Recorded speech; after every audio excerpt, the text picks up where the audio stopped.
네, 우리 오늘 함께 나눌 말씀은 요한복음 6장 60절에서 71절 말씀 가지고서 참된 제자도 또는 현실적인 제자도라고도 좀 이름을 붙일 수 있을 것 같아요. 참된 제자도 또는 좀 현실적인 실천적인 제자도라는 제목으로 함께 말씀 나눠보도록 하겠습니다. 요한복음 6장에서 오병이어 사건을 경험한 많은 사람들은요, 그들이 그토록 염원해 오던 가장 중요한 문제의 해답을 찾았다고 크게 환호했잖아요. 바로 예수님께서 왕이 되시면 이스라엘의 모든 문제가 해결될 것이다, 그렇게 판단했기 때문입니다. 자, 그러나 예수님은 그것을 완강하게 거부하셨죠. 왜냐하면 예수님이 하시려는 일은 사람들이 요구하는 그 일과 전혀 다른 차원의 것이었기 때문입니다. 그래서 66절을 보면 요한이 이렇게 지금 증언하고 있는데요. 그때부터 그의 제자 중에서 많은 사람이 떠나가고 다시 그와 함께 다니지 아니하더라. 예수님은 자신을 찾아서 바다를 건너는 위험까지 감수한 사람들을 몹시 꾸짖으셨어요. 자신을 생명의 떡으로 소개하시면서 죽음이 만연한 세상 가운데 생명을 주시기 위해 자신이 왔다고 말씀하시지만 사람들은 그것을 세상의 떡, 욕망의 떡으로 오해했기 때문이죠. 이에 예수님은 아버지께서 보내신 자들만이 나에게 올 수 있다, 진리와 생명을 쫓아야 한다고 다시 한번 강조하셨습니다. 자, 그런데 사람들은 이 말씀마저도 오해했습니다. 어떻게요? 예수님의 무능함, 예수님의 한계라고 받아들였던 것입니다. 그래서 그들은 결국에 예수님을 다 떠나가 버렸습니다. 즉, 여러분, 인간의 구원이라고 하는 것은요, 자력으로 이룰 수 없는 전적인 하나님의 은혜인데 예수님은 그것을 말씀하고 계시는 것인데 사람들은요, 늘 그것을 완강하게 거부해 왔습니다. 예수님의 거부와 앞에서 말씀드린 예수님의 거부와 지금 말씀드리고 있는 인간의 거부를 한번 생각해 보세요. 비교해 보세요. 예수님의 초점은 항상 하나님의 구원 계획을 이루는 데 맞춰져 있었습니다. 그렇죠? 그러나 우리 인간의 초점은 어때요? 항상 자신의 욕망, 자신의 이해를 기준으로 자신에게 유리한 쪽에 맞춰져 있습니다. 우리는 참 어리석은 게요, 그것이 우리를 향한 하나님의 은혜와 진리임에도 불구하고 내게 불리하다는 판단이 서버리면요, 그것에 전혀 관심이 없어져 버립니다. 그게 우리 본성입니다. 그래서 말씀을 시작하면서 그리고 계속해서 말씀을 들으시는 동안에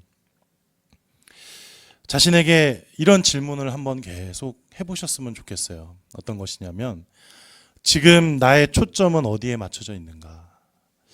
나는 내 삶 속에서 내 뜻보다 하나님의 뜻을 우선시하고 있는가? 항상 나의 필요를 위해서 기도하지만 동시에 나는 하나님의 뜻과 계획이 이루어짐을 위해서 얼마나 기도하고 있는가 하고 말이죠. 예수님이 생명의 떡임을 믿고 받아들이는 것은요, 단지 지식적인 동의가 아닙니다. 지식적인 동의가 아닙니다. 우리 삶의 방향을 예수님께 맡기려는 전적인 신뢰를 의미하는 거죠. 그러나 인간적인 이해와 욕망이 이것을 너무너무 방해해요. 그럴 때가 너무너무 많아요. 우리가 예수님을 떠난 이유가 무엇이었다고요? 그 말씀이 이해되지가 않아서가 아니에요. 그 말씀을 자기 삶에 온전하게 수용하려는 겸손함, 그리고 의지가 부족했기 때문에 그들은 떠난 것입니다. 결국 믿음이 부족했기 때문이죠. 그러므로 여기서 우리는요, 성경이 인간을 어떻게 설명하는지 먼저 깨달았으면 좋겠습니다. 인간은 스스로 구원하거나 구원을 얻을 수 있는 존재가 아닙니다. 그럼에도 우리는 스스로 의롭게 될 수 있다고, 다만 그 방법을 모르는 것뿐이라고 주장하는 거죠. 그래서 도나 법칙, 진리를 찾고 그것을 알려달라고 하지만 성경은 뭐라고 말씀해요? 그것을 가르쳐 주어도 인간은 스스로 의롭게 될 수 없다. 그렇게 선언하고 있습니다.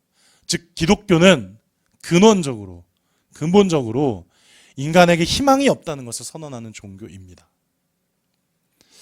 어디 그뿐일까요, 여러분? 성경은요, 우리에게 구원을 성취할 능력뿐만이 아니라, 보세요, 하나님이 어떻게 구원을 이루어 가시는지 알아볼 눈조차도 없다고 지적해요.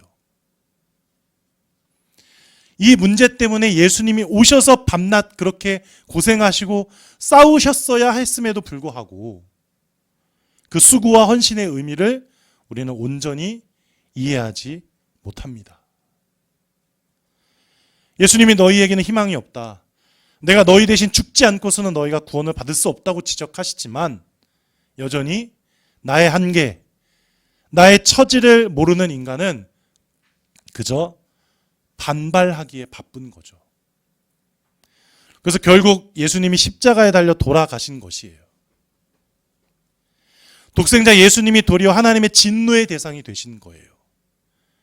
물론 겉으로 드러난 양상은 예수님이 사람들의 분노 때문에 거기에 사로잡혀서 돌아가신 것처럼 보이지만 실은 우리를 구원할 방법이 그것뿐이어서 하나님의 계획이 그것이기에 그 뜻에 따라서 예수님께서는 친히 죽음을 택하신 것입니다. 여러분, 그러므로 우리 기독교는요, 도를 깨우치는 종교가 아니에요. 예수님을 믿기 위해서 수행하는 종교도 아니에요. 물론 결과적으로는 믿게 되고 진리를 깨우치게 되지만 성령이 우리를 거듭나게 하시지 않는 한 그런 일은 절대로 일어날 수 없습니다. 예수님께서 보리떡 5개와 물고기 2마리를 나누어 주신 것도 우리에게 꼭 필요한 생명의 떡을 주실 분은 오직 예수님밖에 없기에 그 사실을 확인시켜 주시기 위해서 그와 같은 기적을 우리에게 베풀어 주신 것이죠.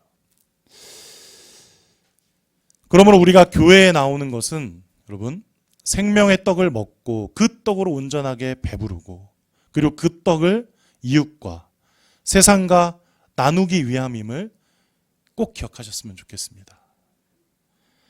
12월이고 춥고 물론 사필 규정으로 일이 돌아가겠지만 좀 시국이 험난하고 매우 혼란스럽잖아요.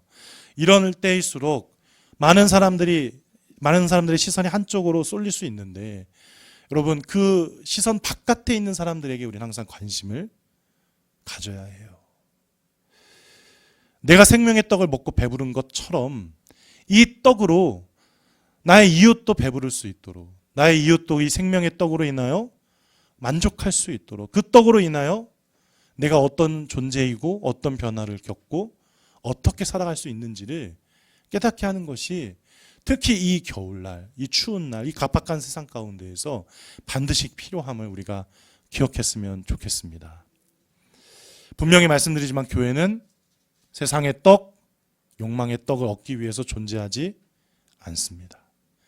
바라기는 이 시간 다시 한번 우리 주 예수 그리스도를 우리가 그래서 어떤 왕으로 섬기고 있는지 돌아보았으면 좋겠습니다. 다시 한번 묻습니다. 내가 예수님을 믿는 이유는 무엇인가? 예수를 믿어서 얻고자 하는 것은 무엇인가? 정말 궁극적으로 생명의 양식을 얻기 위함인가? 나는 생명의 떡을 먹고 배부른가? 아니면 다른 배고픔 때문에 조금이라도 이 세상에서 누릴 수 있는 안락을 여전히 얻고자 하는가? 그런 미련을 완전히 버리지 못했는가? 한번 계속해서 기억하시면서 말씀을 나누겠습니다. 이해를 돕기 위해서 좀 한 가지 사례를 좀 나누려고 해요. 어떤 것이냐면 어떤 사람에 대해서 좀 소개를 해드리려고 하는데 사람에 대해서 소개하는 것은 좀 항상 이렇게 뭐랄까 어려워요. 검증이 필요하고 또 정말 우리가 다 수용할 수 있을 만한 그런 분인가라는 게 필요해서 굉장히 고민하다가 어제 아내한테도 또 관련 분야에 있어서 한번 물어봤는데 다행히 크게 문제 있는 분은 아닌 것 같더라고요. 어떤 분이냐면 지금 현역이십니다. NEI라는 NGO 단체를 설립해서 아프가니스탄에서 영양실조 퇴치를 위해서 헌신하고 있는 권순영 박사님이라는 분이에요. 여러분 한번 들어보셨어요? 권순영 박사. 이분이 어떤 분이냐면 한국에서 고려대학을 졸업하셨고요. 미국으로 건너가서 UC 데이비스 그리고 오하이오 주립대학에서 식품생화학 석사 박사학위를 받으신 분입니다. 그리고 글로벌 식품기업 네슬레, 여러분 아시죠? 네슬레에서 의료식품을 담당하셨어요. 의료식품 개발을. 그런데 2008년에 돌연 잘 나가던 회사를 조기에 퇴직하고 아프가니스탄으로 향하신 거예요. 왜냐하면 2002년도에, 여러분 2002년도면 어떤 해예요? 2001년 9월 11일에 미국에서 쌍둥이 빌딩이 무너지는 테러가 있었고, 그리고 곧바로 부시 전 대통령이 아프가니스탄을 상대로 전쟁을 선포해서 한 10년 가까이 전쟁을 벌였던 그 기간이잖아요. 2002년 뉴스를 통해서 그 아프가니스탄에 신생아 4명 중에 1명이 5세가 되기 전에 영양실조로 사망한다는 소식을 들었던 거예요. 그래서 이것을 안타깝게 여기다가 본격적으로 그들을 돕기 위해서 결단을 내린 거죠. 그는요, 본인이 잘 알고 도움을 줄 수 있는 분야라는 생각에서 위험하다는 주변의 만류에도 불구하고 아프가니스탄으로 떠났어요. 그리고 주목한 것이 바로 무엇이냐면 콩이에요. 콩. 여러분 콩. 콩은요, 여러분 아시다시피 영양에 아주 필요한 그 식물성 단백질을 풍부하게 보유하고 있잖아요. 그리고 놀라운 건 콩은요, 쌀과 함께 우리나라의 이 한반도를 기원으로 한다고 합니다. 그래서 콩과 관련된 음식을 우리나라만큼 이렇게 다양하게 개발해서 먹는 그런 국가가 민족들이 없다고 그래요. 그러니까 우리가 콩을 잘 알고 있잖아요. 권순영 박사는 이 콩에 관심을 갖게 된 거죠. 그래서 아프가니스탄에서도 잘 자라는 콩 품종 개발에 착수했습니다. 수많은 시행착오 끝에 드디어 아프가니스탄의 환경에서도 잘 자라는 콩 품종 개발에 성공을 하게 된 거죠. 첫 해에는요 300kg에 불과했대요, 콩 수확량이. 그런데 지금은 6,000톤 이상으로 재배를 하고 있고, 그 덕분에 수많은 산모들과 어린아이들의 생명을 좀 구할 수 있다고 합니다. 심지어 그는요, 아프간에서 미군이 철수할 때도, 그리고 수많은 기구들이 떠났음에도 그가 설립한 NEI와 함께 끝까지 남아서 남미들을 도왔다고 해요. 현재는 그의 진심을 알게 되어서 아프가니스탄 무장 세력들도 그의 사역을 인정하고 도와줄 정도라고 하죠. 그럼 보세요. 권순영 박사의 이야기는요, 예수님이 하신 말씀, 썩지 않을 양식을 쫓는 현대인의 놀라운 사례라고 할 수 있겠죠. 그는 한때 세계 최대 식품회사에서 성공적인 커리어를 쌓았던 사람입니다. 안정된 직장, 경제적인 여유, 그리고 세상의 인정을 한 몸에 받았어요.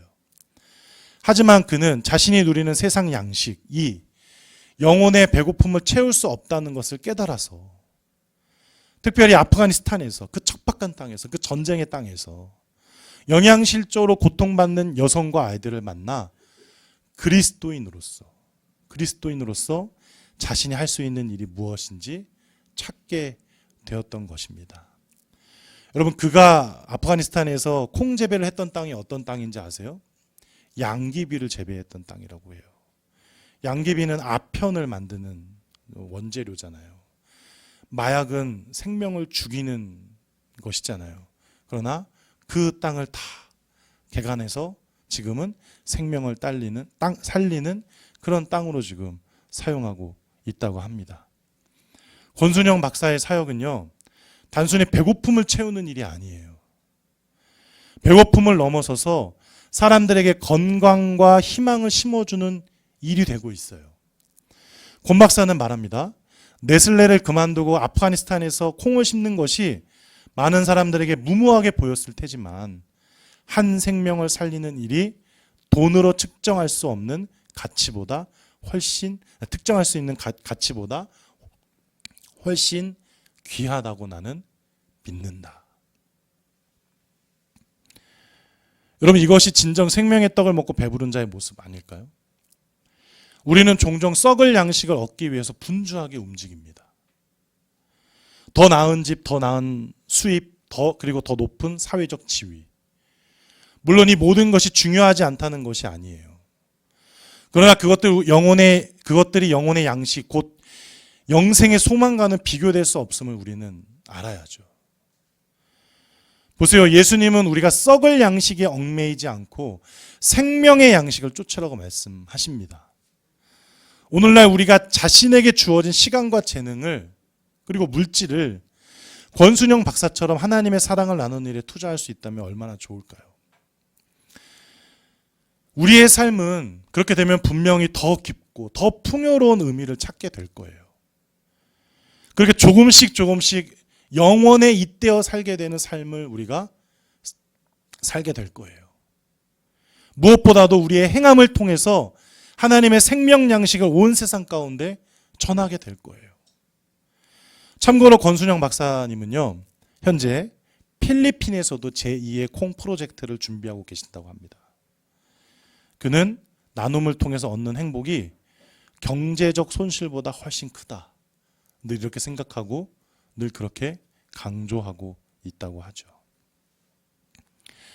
다시 본문으로 돌아와서 여러분 67절 이하를 한번 보겠습니다. 9절까지, 67절에서 69절까지 다시 한번 같이 읽어볼까요? 시작. 예수께서 12 제자에게 이르시되 너희도 가려느냐?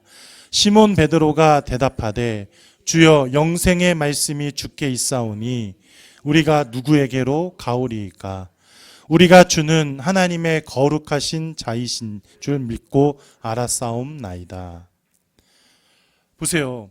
이제 예수님의 곁을 따라다니며 육신의 떡을 구했던 사람들은 모두 떠나고 없어요. 이에 예수님은 남은 제자들에게 질문하시잖아요. 너희도 가려느냐? 이게 예수님의 어떤 애처로운 질문이었을까요? 단순히 물리적인 떠남을 말씀하시는 것이었을까요? 아니죠. 제자로서 헌신의 길을 계속 갈 것인지 아니면 여기서 멈춰 설 것인지 지금 묻고 계신 거예요.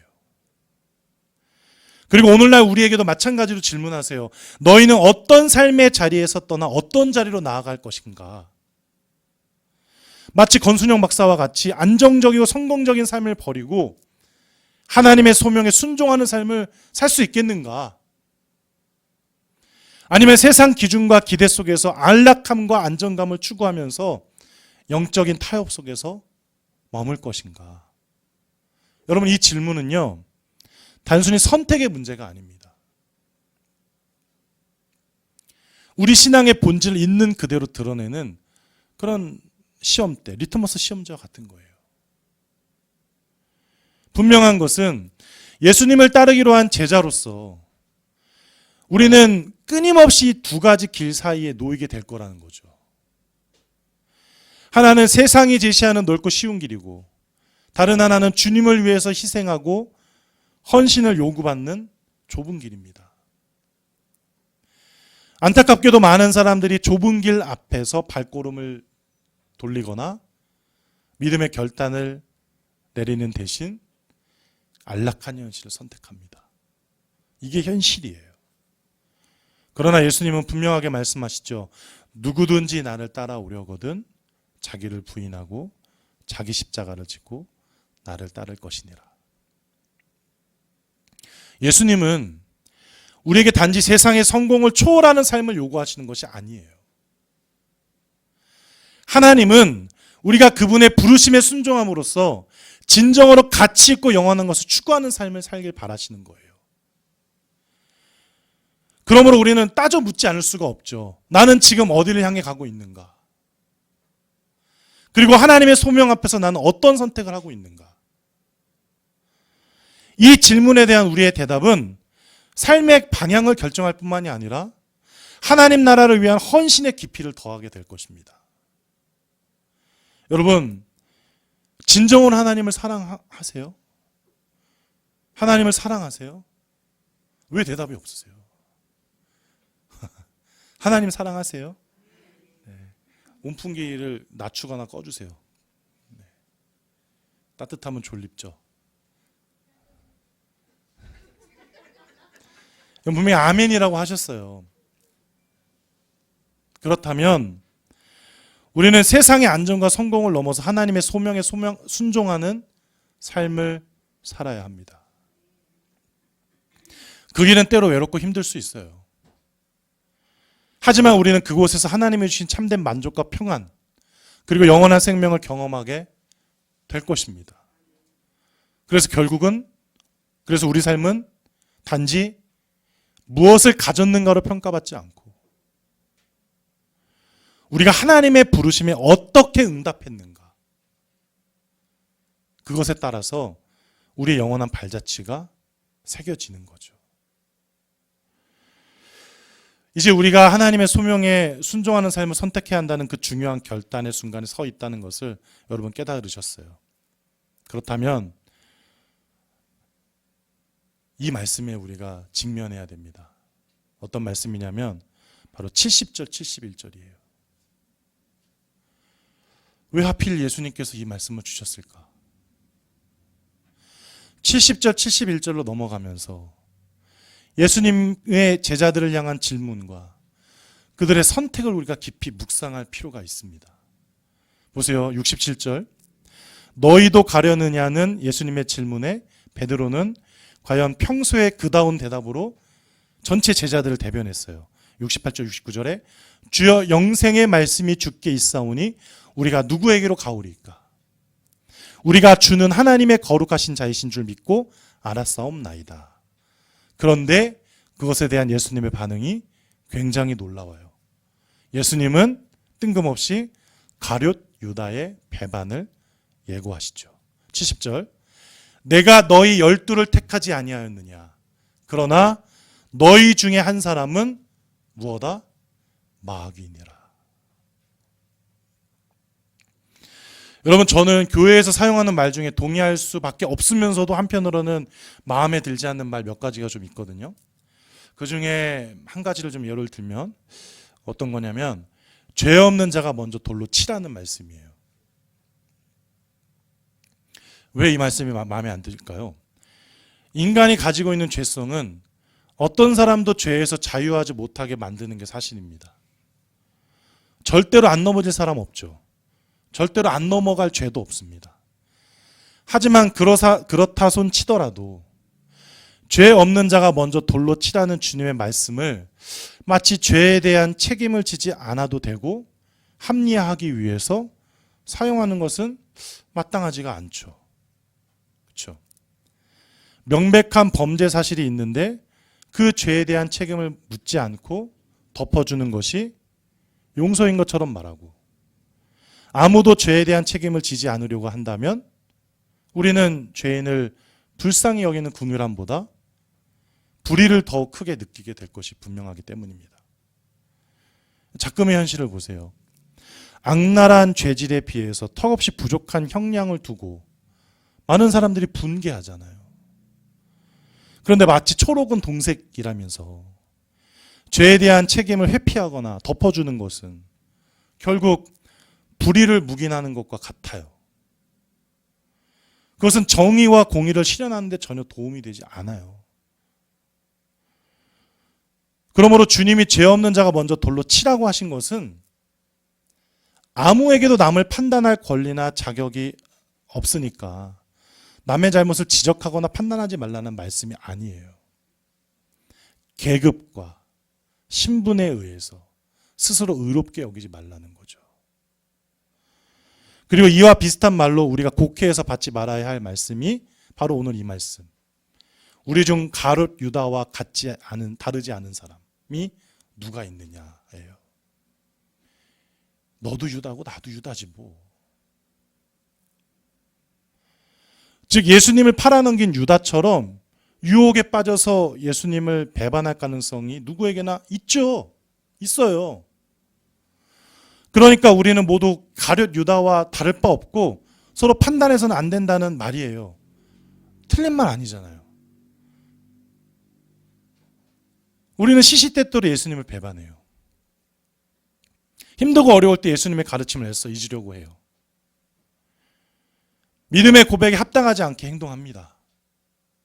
하지만 그렇다고 해서 우리와 가룟 유다가 다를 바 없다고 말하는 것은 여러분 우리가 동의해서는 안 되는 문제입니다.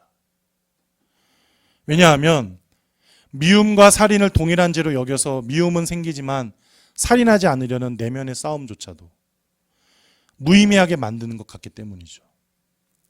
하나님 앞에서 미움과 살인이 모두 죄가 되는 것은 맞지만 그래서 미움과 살인이 같다고 말할 수 없는 거예요. 우리 모두에게 가룟 유다처럼 주님을 팔 수 있는 가능성이 있다고 할지라도 심지어 우리가 주님을 배반한 적이 있다고 할지라도 가룟 유다의 죄를 모두의 죄인 것처럼 일반화해서는 안 된다는 거죠. 죄를 짓지 않으려는 노력을 무시하고 무력화해서는 안 됩니다. 그러니까 보세요. 사복음서를 통틀어서 제자도를 말하지 않는 성경이 없어요. 누가 진정한 제자이고 제자는 어떻게 살아야 하는가를 예수님은 항상 말씀하셨어요. 그게 예수님의 주된 관심사였어요. 그런 차원에서 사도 요한의 가룟 유다에 대한 언급은요, 대단히 중요한 거예요. 오늘 말씀의 제목이 뭐라고요? 주제가 뭐라고요? 참된 제자도 또는 현실적인, 실용적인 제자도라고 말씀드렸어요. 실천적인. 요한은 흔들리고 넘어지고 죄를 짓는 사람들이 다 가룟 유다 같은 사람이라고 말하고 싶은 게 아니에요. 그럼 뭘까? 오히려 그 반대인 거죠. 우리는 가룟 유다가 아니라고 말하고 싶은 거예요. 그렇다면 가룟 유다는 어떤 사람이었을까요? 무엇보다도 그는 오늘 본문에서 베드로와 대조를 이루고 있는 인물로 등장하고 있어요. 베드로와 유다는 누구인가요, 여러분? 12명의 제자 중에서 예수님을 배신한 두 인물이잖아요. 특별히 베드로는 절대로 주님을 부인하지도 떠나지도 않을 것이라고 수차례 장담했던 인물이에요. 오늘 본문에서도 베드로는요, 제자들을 대표해서 교회사의 길이 남을 정도의 고백을 지금 하고 있어요. 나중에 마태복음 16장 16절에 가서 주는 그리스도시요 살아계신 하나님의 아들이십니다라는 고백이 있기 전에 이 고백은 정말로 중요하고 대단한 고백이에요. 다시 한번 보세요. 68절 69절. 주여 영생의 말씀이 주께 있사오니 우리가 누구에게로 가오리이까? 우리가 주는 하나님의 거룩하신 자이신 줄 믿고 알았사옵나이다. 그런데 그 대답을 들은 주님께서 내가 너희 12를 택하지 아니하였느냐. 그러나 너희 중에 한 사람은 마귀다 라고 하시는 거예요. 늘 예상을 빗나가요, 예수님은. 제자들은 이 말씀을 듣고 도대체 무슨 생각을 했을까요? 여러분 한번 생각해 보세요. 앞선 64절에서도 너희 중에 믿지 아니하는 자들이 있다. 그러니까 이미 제자들 중에 믿지 않는 자가 있었다는 사실을 예수님 처음부터 알고 계셨다는 거죠. 그럼에도 이때는 분명히 유다가 예수님을 팔기 1년 전 일이에요.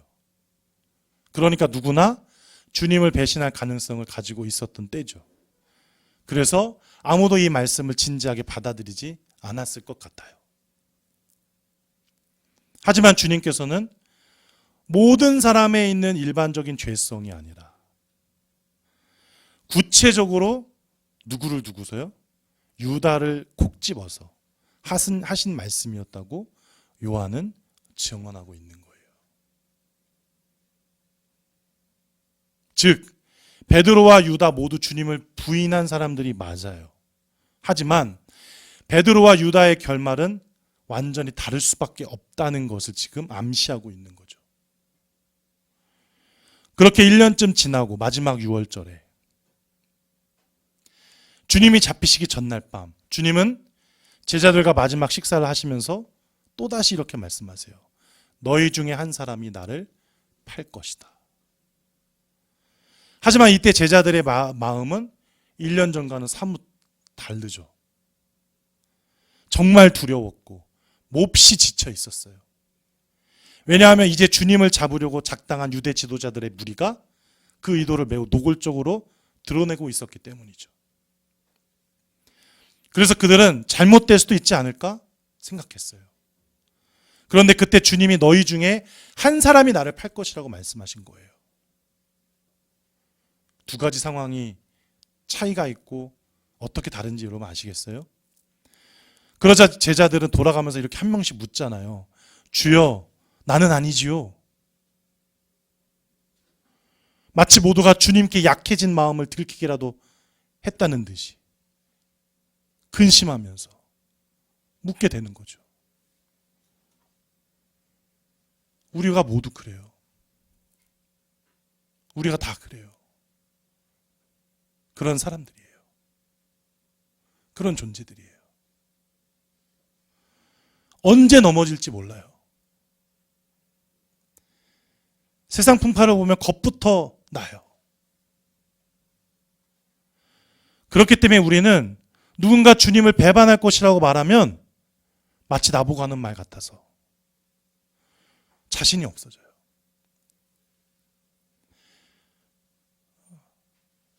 좀 이제 연세 드신 분들은 아시죠? 레드 컴플렉스. 빨갱이다 하고 하면은 완전히 몰살당하잖아요. 그런 시대가 있었잖아요. 그런 레드 컴플렉스에 걸린 것처럼 우리가 그런 거예요.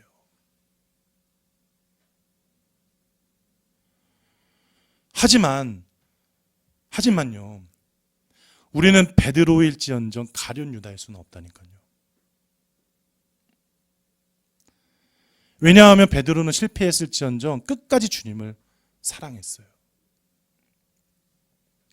그의 부인은 연약함에서 비롯된 것이었지만 그 연약함 속에서도 그는 주님께 돌아가기를 간절하게 원했어요.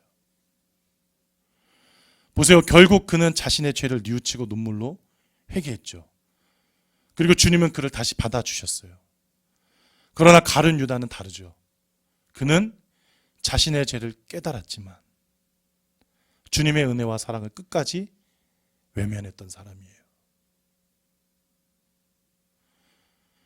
그는 회개 대신 절망을 택했고요. 그 절망은 결국 그를 파멸로 몰고 갔던 거예요. 우리도 베드로처럼 넘어질 수 있어요. 때로는 세상 유혹에 흔들릴 수 있어요. 두려움 속에서 주님을 부인할 때도 있어요. 하지만 중요한 것은 넘어졌을 때 어디를 바라보고 어디로 손을 내미는가인 거죠. 베드로는 주님께 향했어요. 주님을 바라봤어요. 하지만 유다는 주님을 거부하고 자신을 바라봤던 거예요. 항상 하나님과 나는 다른 존재야. 나는 독립적이야. 난 내 갈 길을 가. 이런 사람이 유다의 길을 걷는 거예요.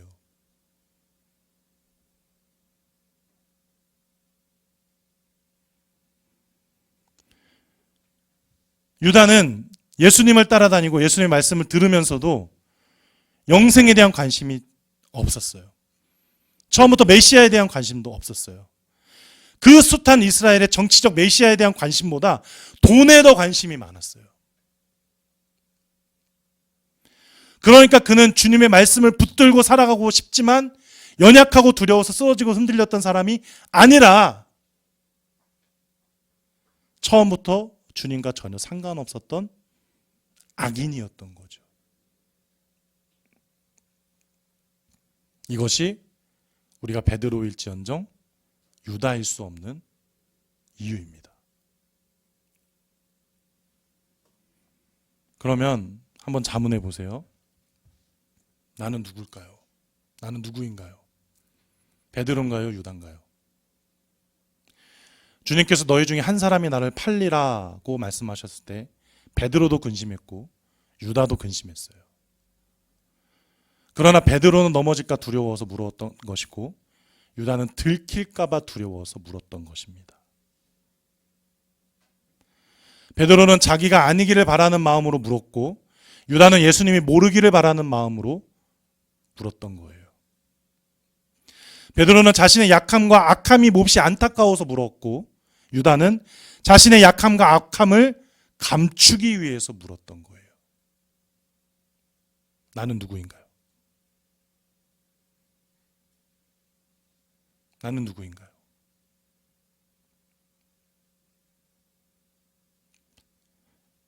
신자답게 그리스도의 제자답게 보란듯이 살아내지 못함이 주님 앞에서 늘 죄송하죠.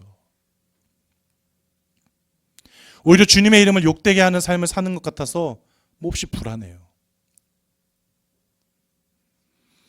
하지만 그래도 주님께서 불러주신 자리에 있음이 은혜인 줄을 안다면 나는 베드로예요. 갈대처럼 세상 풍파에 이리저리 흔들리지만 그럼에도 여전히 주님을 붙들고 싶고 비록 눈에 보이는 것들에 울고 웃으면서 살고 있지만 그래도 영원한 나라를 바라보며 견뎌내고 용서하려고 하고 극복하고 싶은 마음이 간절함이 있다면 나는 베드로예요.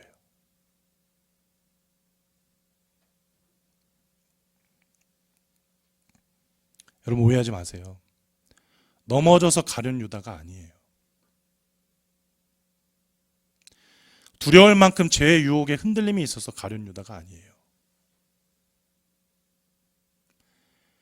우리는 영생의 말씀이 주께 있사오니 우리가 누구에게로 가오리까 라고 진심으로 고백하고도 겁이 나며 움츠러들고 무리를 걸을 것처럼 그렇게 자신이 있다가도 바람이 불고 파도가 치면 두려움이 생기고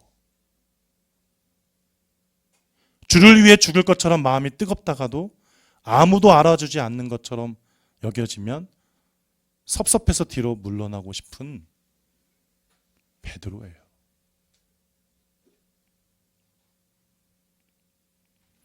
그래서 주님은 그 약함과 쓰러짐에도 불구하고 뭐라고 말씀하세요?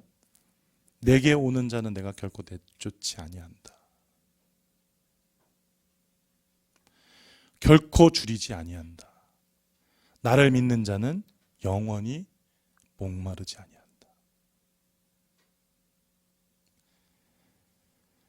물론 우리는 주님께서 유다를 왜 끝까지 데리고 다니셨는지 전혀 알 수 없습니다. 다만 알곡과 가라지의 비유에서처럼 마지막 날에 그와 같은 자와 아닌 자가 가려져서 심판을 받게 되겠죠. 그전엔 가만히 둘 수밖에 없는 것이 주님께서 허락하신 이 교회의 현실이에요. 여기 모인 우리 모두에게 제자로서 그리 성공적인 삶을 살지 못했다는 아쉬움과 죄송함이 있어요. 하지만 그래도 주님이 없으면 안 되기에 그 은혜를 의지하여서 용서를 구하고 수백 번 실패해도 다시 일어설 수 있는 도움을 간절히 구하는 우리는 가련 유다가 아니고 베드로예요. 주님의 제자예요.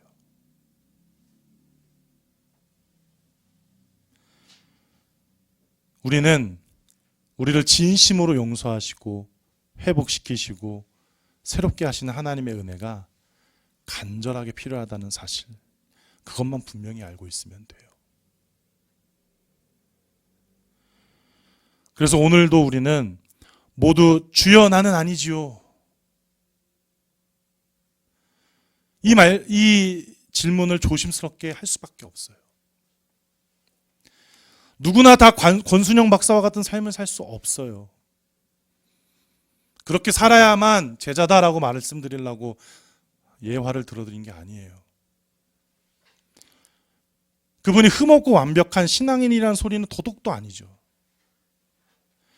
가장 중요한 것은 그렇게 살고자 하는 마음이 내 안에 여전히 살아 숨쉬고 있는가예요. 그렇게 살아야 한다는 성령의 속삭임에 날마다 몸부림치고 있는가예요.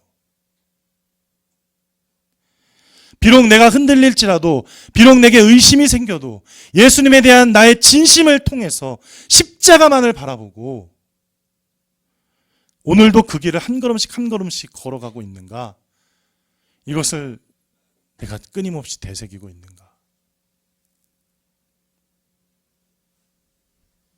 그게 제자입니다. 그게 현실적이죠. 그게 실천적이죠. 그런 베드로와 같은 우리에게 주님께서 찾아와 하시는 말씀이 무엇일까요? 우리 요한복음 21장을 한번 보겠습니다.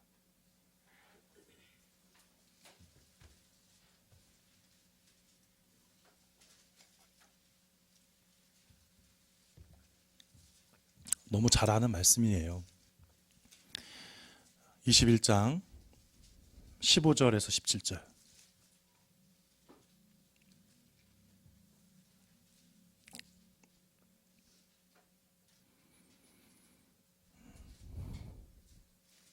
뭐 15절 중반부터 예수님의 말씀부터 한번 읽어볼까요? 요한의 아들 시몬아, 시작. 요한의 아들 시몬아, 내가 이 사람들보다 나를 더 사랑하느냐 하시니 이르되 주님 그러하나이다. 내가 주님을 사랑하는 줄 주님께서 아시나이다. 이르시되 내 어린 양을 먹이라 하시고 또 두 번째 이르시되 요한의 아들 시몬아, 내가 나를 사랑하느냐 하시니 이르되 주님 그러하나이다. 내가 주님을 사랑하는 줄 주님 아시나이다. 이르시되 내 양을 치라 하시고 세 번째 이르시되 요한의 아들 시몬아, 내가 나를 사랑하느냐 하시니 주께서 세 번째 내가 나를 사랑하느냐 하심으로 베드로가 근심하여 이르되 주님 모든 것을 아시오매 내가 주님을 사랑하는 줄을 주님께서 아시나이다. 예수께서 이르시되 내 양을 먹이라. 우리의 진심을 주님보다 더 잘 아시는 분이 계실까요?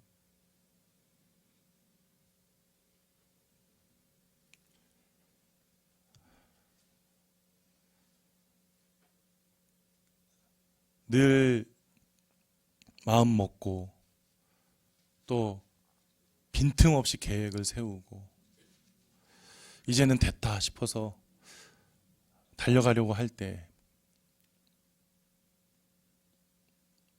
세상은 자꾸만 나를 주저앉히고 나의 시선을 가리고 내 마음을 흔들어 놓습니다.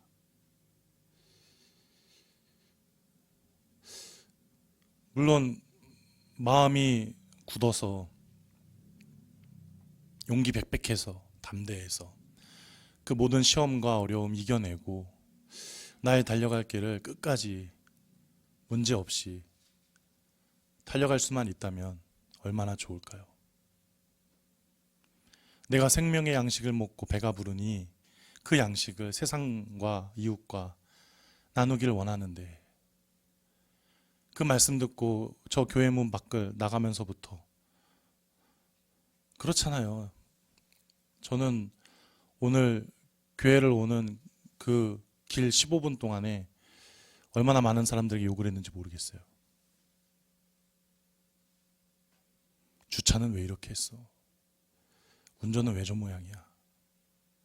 아, 좀만 양보하면 빨리 갈 수 있는데. 아, 느림보 거북이네. 갈 때도 마찬가지겠죠?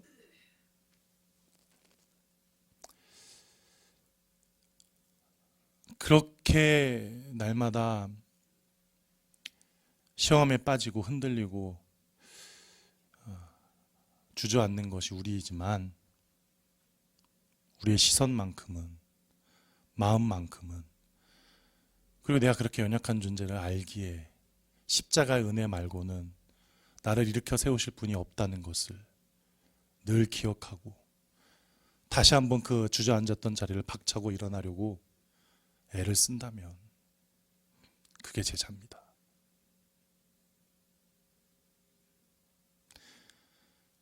여러분 마음을 지키세요. 여러분 시선을 지키세요.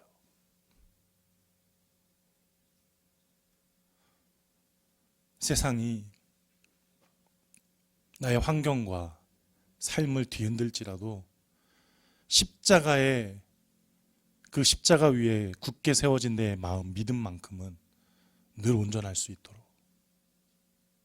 하나님이 나를 지켜주시도록 날마다 기도하시고 날마다 그 은혜만 구하시고 그렇게 우리에게 주어진 하루하루의 삶을